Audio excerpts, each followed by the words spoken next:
Non-alcoholic fatty liver disease. So I know that this disease has been long considered as a very boring disease affecting boring people who eat too much. And it's boring because there is no treatment, so it's not used to talk about non-alcoholic fatty liver. Actually, it's not true, so I will try to convince you that it's a very exciting subject because number one, it's a global concern. Number two, we will see that it's an increasing condition in HIV subjects.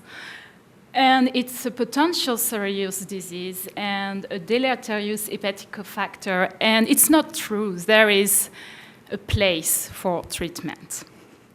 So first of all, what is non-alcoholic fatty liver disease? Non-alcoholic fatty liver disease is defined by the accumulation of fat, of triglycerides, inside the hepatocyte. It encompasses two entities, simple steatosis and NASH, non-alcoholic steatohepatitis, that is defined by the presence of steatosis with inflammation. Non-alcoholic fatty liver disease is closely associated to what we call the metabolic syndrome. So that's why you can also hear the word metabolic liver disease. But what is a metabolic syndrome? It is an association of metabolic factors, and you need 3 parameters among the 5 following parameters. So central obesity, high blood pressure, low cholesterol, HDL, high triglycerides, and high blood glucose. If you have 3 parameters among these 5 parameters, you can consider that your patient has a metabolic syndrome. I will not go into details on the physiopathology because it's very complicated. But what I can tell you is insulin resistance is the key actor. To be very simple, when a patient is obese, there is insulin resistance that will induce lipolysis from the adipose tissue, and this adipose tissue will release a large amount of fatty acids to the liver. And in parallel, you have a high amount of insulin, which will induce lipogenesis, and the result is an accumulation of triglyceride inside the liver. So insulin resistance is very important. That's why we try to assess insulin resistance in patients who are suspected to have metabolic liver disease. It's not a perfect index, but what we use is this OMA index that combines glucose, insulin divided by 22.5. And over 3, we consider that patients are insulin resistant. So it's a global concern. Indeed, as you know, there is an epidemic of obesity and metabolic syndrome all over the world, and not only in the United States, but also in the UK, in France, in Middle East, even in Africa, where obesity can reach almost 20% of the population. In this context, as I told you, non-alcoholic fatty liver disease is closely related to obesity and metabolic disorder. It's not surprising to see a high prevalence of NAFLD and NASH all over the world. And again, not only in the United States, but also in Japan, in India, where 1/3 of the population is considered to have non-alcoholic fatty liver. And in the United States, we see an increased indication of liver transplantation for NAFLD and NASH. So environmental factors and eating habits are the main cause of obesity, metabolic syndrome, and all over the world, the McDonald's epidemic, even in Africa. But is it the only factor? What we know is NAFLD is more common in some ethnic group, and particularly in Hispanic people.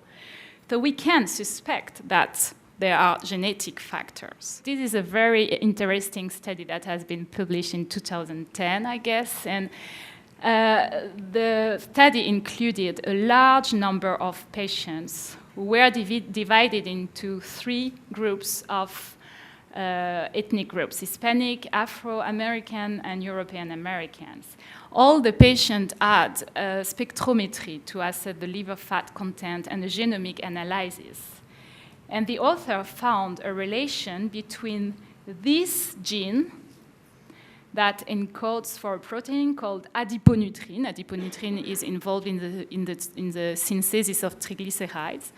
And so they found a specific polymorphism of these genes in some population, and in particular in Hispanic population.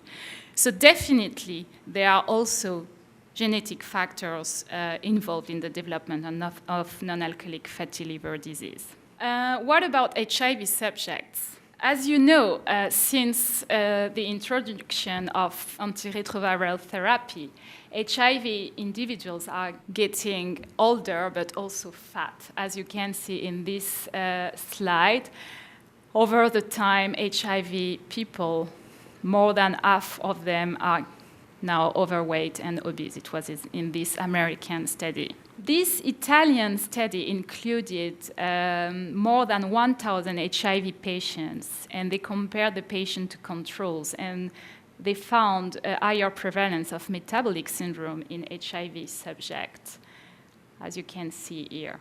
But the most important parameter were lipid abnormalities and glucose abnormalities in HIV subjects.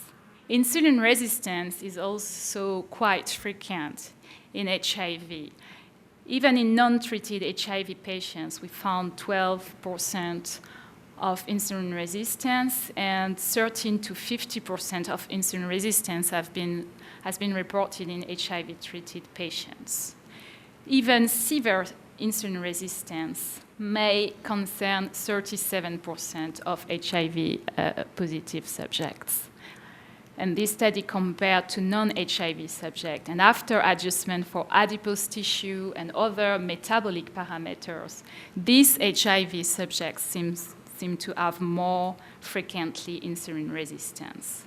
The reason of developing insulin resistance in HIV subjects remain unclear, but there are probably a lot of parameters involved in the development of insulin resistance and metabolic factors, but probably the virus itself and the drugs may induce mitochondrial dysfunction, endoplasmic reticulum stress, inhibition of autophagy, and adipose tissue disorders. Of course, I will not get into details because it's also very complicated, but you can see that there are a lot of reasons to develop insulin resistance and metabolic disorders in HIV subjects. As I told you before, there is a relationship between insulin resistance, metabolic disorders, and steatosis. So it's not surprising to see high prevalence of steatosis and NASH in HIV.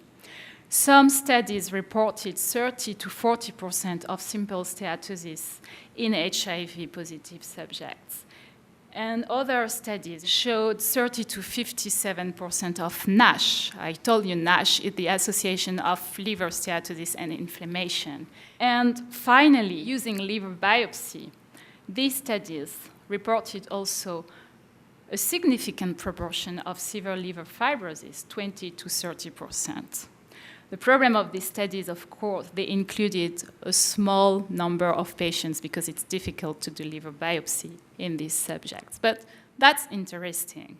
And it's very interesting, so we decided recently to apply for a grant to better assess the severity of metabolic-related liver injury in the European cohort of HIV subjects. Is it a problem or is it not a problem? So we will try to answer this question through this large multi-center study, which will include France, Belgium, and Germany. I hope I will be able to give you some results in the coming years. So why talking about non-alcoholic fatty liver disease? Because it may be a serious disease. Most of the studies demonstrated that simple steatosis is a benign disease, but in some cases, in 15 to 20% of these patients, they will develop non-alcoholic steatohepatitis, I mean inflammation plus steatosis. And some of them, between 13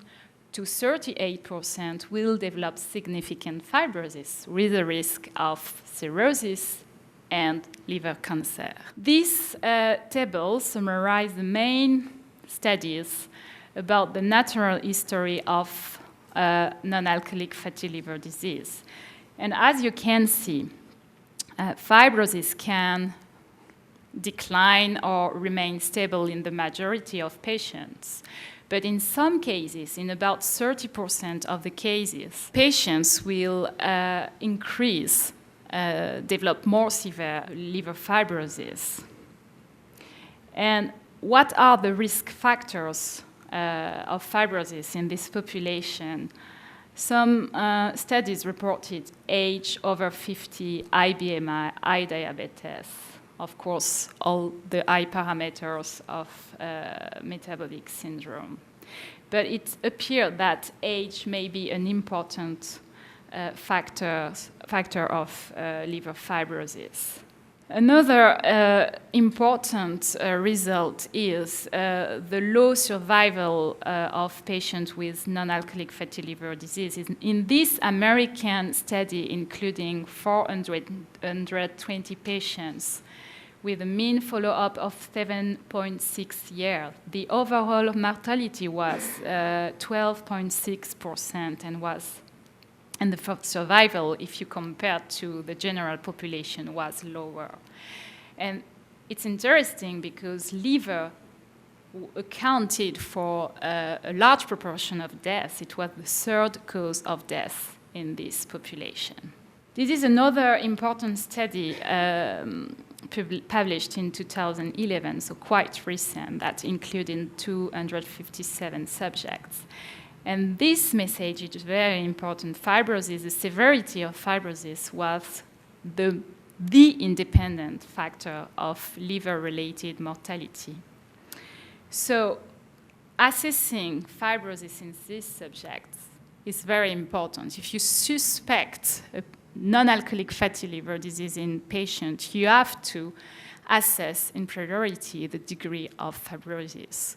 So you will tell me it's impossible because it's impossible to do liver biopsy to all the patients we suspect metabolic liver disease. So is there an alternative to liver biopsy? Yes, there is, and this is the use of FibroScan. Is it possible to use this non-invasive machine for these patients? And I refer to this interesting study who included more than 200 subjects with liver biopsy, and the authors proposed this cutoff as 7.9 kilopascal to suggest significant liver fibrosis. So maybe FibroScan could select specific patients, the most severe patient that may be candidate for liver biopsy. So non-alcoholic fatty liver disease is also a bad hepatic cofactor. Indeed, in obesity and insulin resistance are now considered as chronic inflammatory states, and it has been shown in vitro but also in vivo that insulin resistance promotes fibrogenesis. And in HCV-infected subjects, insulin resistance has been demonstrated to be associated with the severity of liver fibrosis. In HCV-infected patients, obesity is also associated, and insulin resistance as well, with a poor response to antiviral therapy. It is also associated with a reduced probability of achieving SVR. These metabolic factors seem to play a role as well in carcinogenesis. It has been suggested in HCV-infected patients, but also just in obese patients, the relative risk of obesity was an independent risk factor of liver cancer. And in non-cirrhotic patients, HCC may be associated with steatosis in more than 0.5% of the patients. The accumulation of visceral fat has been also identified as the risk of recurrence of HCC in non-HBV and non-HCV and non-alcoholic patients. The link between insulin resistance and liver carcinogenesis needs to be more investigated. In HIV also, very recently, a French study, has demonstrated that the degree of insulin resistance may be associated with a higher risk of liver cancer.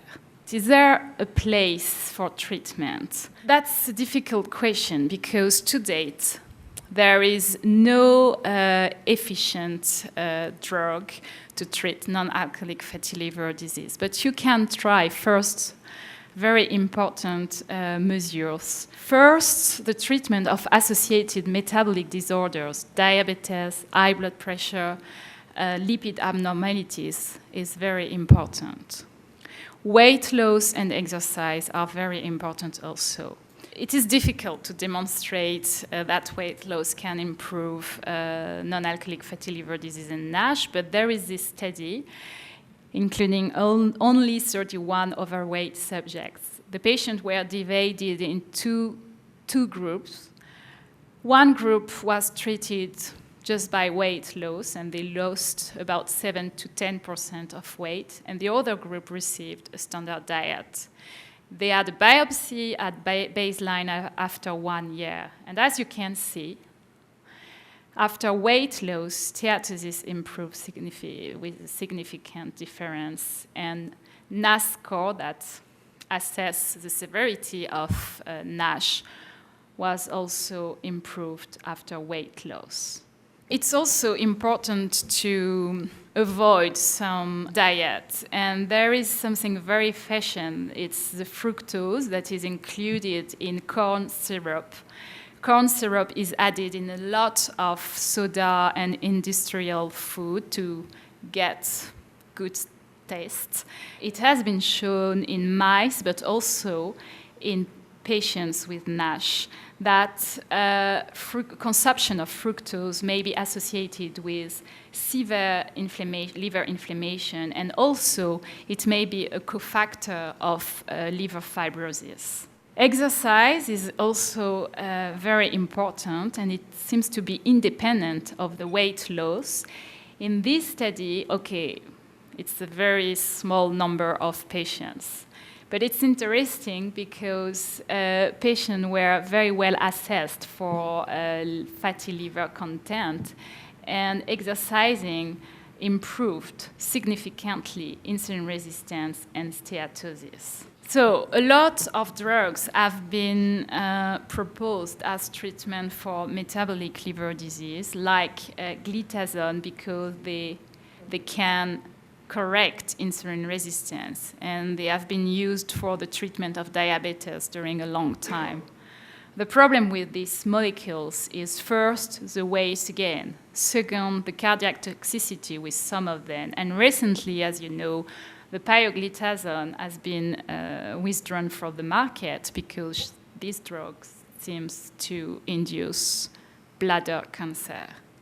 So for the glitazone, it's probably the end as a treatment in non-alcoholic fatty liver disease. This study is very important. It has been published in the New England Journal of Medicine in 2010. A patient had a liver biopsy at baseline, and after 96 weeks of treatment, and they received placebo or vitamin E or pioglitazone. And the results are very interesting because vitamin E seems to be effective to improve inflammation, not fibrosis, but at least inflammation. If you compare vitamin E with pioglitazone, vitamin E may be effective as pioglitazone with a lower price. I will just finish with this molecule, ursodesoxycholic acid, that is Ursolvan or Delursan, at least in France. And this molecule is interesting because it has anti-inflammatory effects, but this drug may have also metabolic positive effects.